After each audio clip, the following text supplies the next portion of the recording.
Hi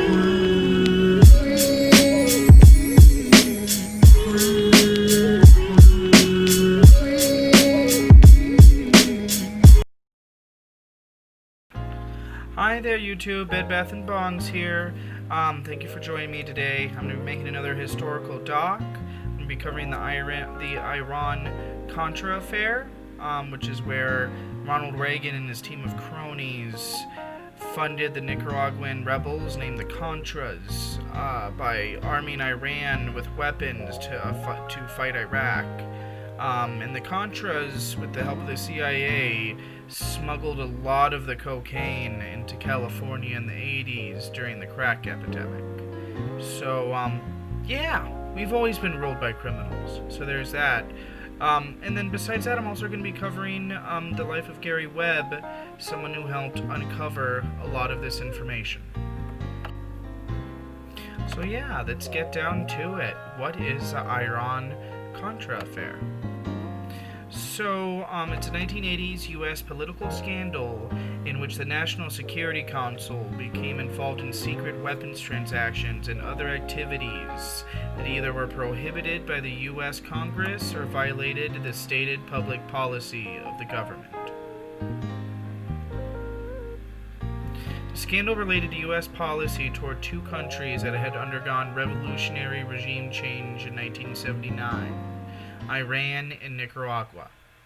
In Iran, Islamic fundamentalists led by Ayatollah Ruhollah Khomeini had adopted a militantly anti-U.S. posture after toppling the pro-Western government of Shah Mohammad Reza Pahlavi, known as the Shah.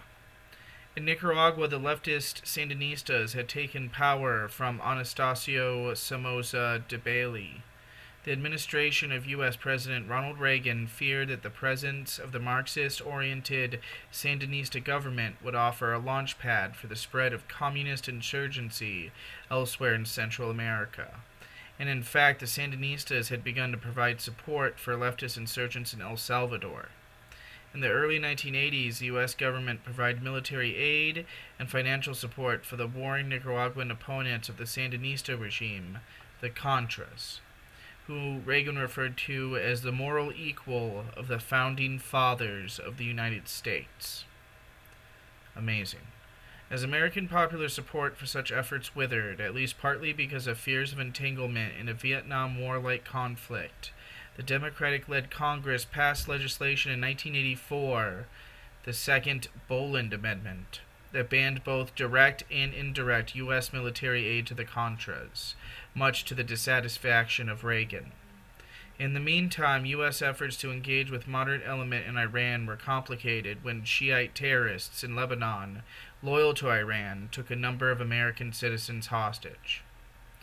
In early 1985, the head of the NSC, Robert C. McFarland, undertook the sale of anti-tank and anti-aircraft missiles to Iran, in the mistaken belief that such a sale would secure the release of the American hostages. This and several subsequent weapons sales to Iran in 1986 directly contradicted the U.S. government's publicly stated policy of refusing either to bargain with terrorists or to aid Iran in its war with Iraq. A policy based on the belief that Iran was a sponsor of international terrorism. A portion of the $48 million that Iran had paid for the arms was diverted by the NSC and given to the Contras. The monetary transfers were undertaken by NSC staff member Lieutenant Colonel Oliver North. Remember that name. It's pretty important in all this. With the approval of McFarland's successor as head of the NSC, Vice Admiral John M. Poindexter. North and his associates also raised private funds for the Contras, and the transfer of arms and other material to the counter-revolutionaries was conducted by an organization known as the Enterprise, which was overseen by retired Air Force Major General Richard Secord. Aid for the Contras was also solicited and obtained from third-party countries, which laid the groundwork for potential quid pro quo requests from them. These activities violated the Boland Amendment. The NSC's illegal activities came to light in November 1986 after a plane conveying supplies to the Contras was shot down and its pilot taken prisoner by the Sandinistas. An immediate public uproar ensued. On November 26th, Reagan created a special review board to investigate the affair. It was made up of a pair of well-respected former senators Edmund Muskie and John Tower, along with Brent Snowcroft, a longtime advisor on national security. Taking its name from Tower, the board became known as the Tower Commission. It was given 60 days to submit its findings, but before it had no subpoena power, a number of individuals who were central to the investigation refused to appear before the commission, most notably North and Poindexter. The Tower Commission report, released on February 26, 1987, was not the indictment of executive complicity that some left-liberal publications trumpeted it to be, but it did confirm the NSC's armed for hostages policies, and it rebuked the Reagan administration for its management style. Congress responded to the affair in January 1987 by forming the Senate Select Committee on Secret Military Assistance to Iran and the Nicaraguan Opposition, chaired by Democratic Senator Daniel Inouye, with Republican Senator Warren Rudman as the vice chairman. And the House Select Committee to investigate covert arms transactions with Iran, chaired by Democratic Representative Lee Hamilton and Republican Rep. Dick Cheney.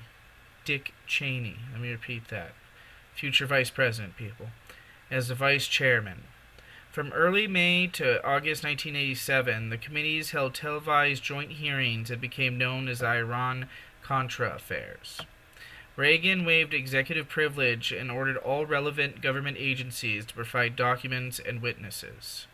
In addition to North and Poindexter, who had received partial immunity, compelling their testimony, the more than 500 witnesses who testified or who were interviewed included McFarlane, Secretary of State George Shultz, Attorney General Edwin Meese, Secretary of Defense Caspar Weinberger, former Presidential Chief of Staff Donald Reagan, and Assistant Secretary of State for Inter-American Affairs Elliott Abrams. Former CIA Director William Casey, who would not have been a key witness, did not testify. Afflicted with a brain tumor, he had resigned on January 29, 1987, and died on May 6th. Significantly, relevant documents had been shredded by NSC staff members. The Iran-Contra Committee's majority report was signed by all of the committee's Democrats and 3 Republican senators. It found that the NSC had covertly raised money for the Contras, established an organization to supplying them with arms, attempted to ransom hostages, transferred arms to Iran, and diverted to the Contras money from the sales of those arms, all without presidential authorization.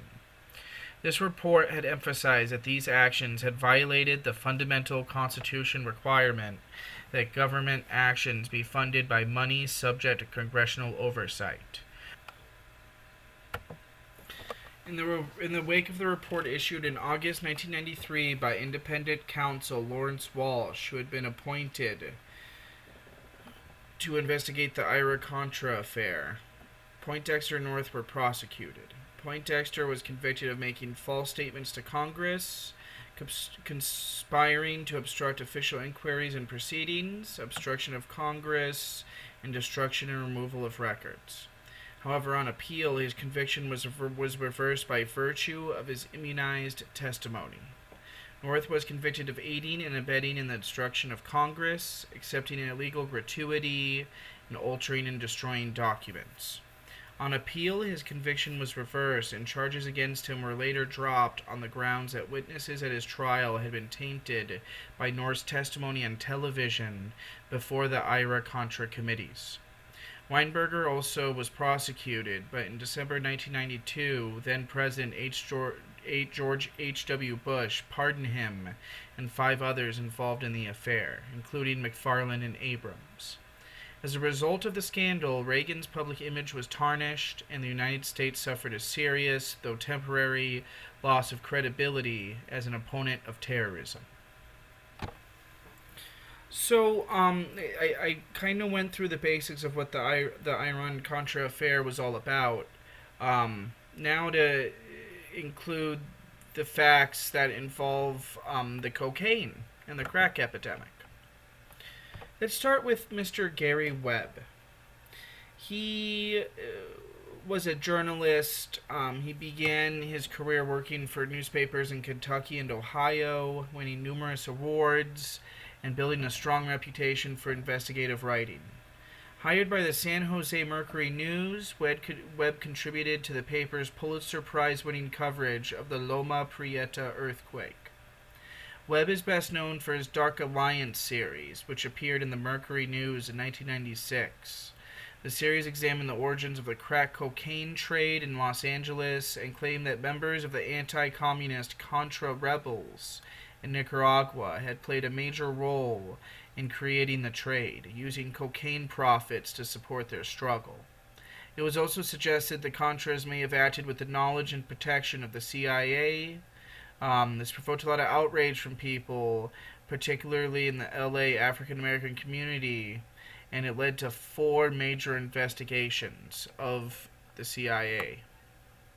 The LA Times and other major papers have published articles suggesting the Dark Alliance claims were overstated, and in November 1996, Jerome Cepos, executive editor at Mercury News, wrote about being in the eye of the storm in May 1997. And after an internal review, Cepos stated that although the story was right on many important points, there were shortcomings in the writing, editing, and production of the series. So in other words, Gary Webb exposed some real shit, and he was getting a lot of heat. So basically, the Iran-Contra affair, to sum it up for you, Reagan wanted to sell weapons to Iran to fight Iraq. And he also wanted to support the Contras, who were a revolutionary group in Nicaragua trying to overthrow the leftist government there, known as the Sandinistas. He was legally barred from doing either of these things, but they still did it in secret. And when they were caught, Oliver North and his team of fucking bitch-ass cronies shredded all the evidence. So, it's just this criminal national security mafia that just keeps running people through. William Barr, our Attorney General of the United States, was actually one of Reagan's people. Like, he was directly involved in the Ira-Contra affair. Like, it just keeps spinning. George H.W. Bush. I did a video on his granddaddy, Prescott Bush, who was basically a Nazi. It's just these people, man, they keep getting into power, they keep getting recycled through the system, when really they should be put in prison, if not just straight up executed for their war crimes. Thank you for everyone for joining me, and please subscribe.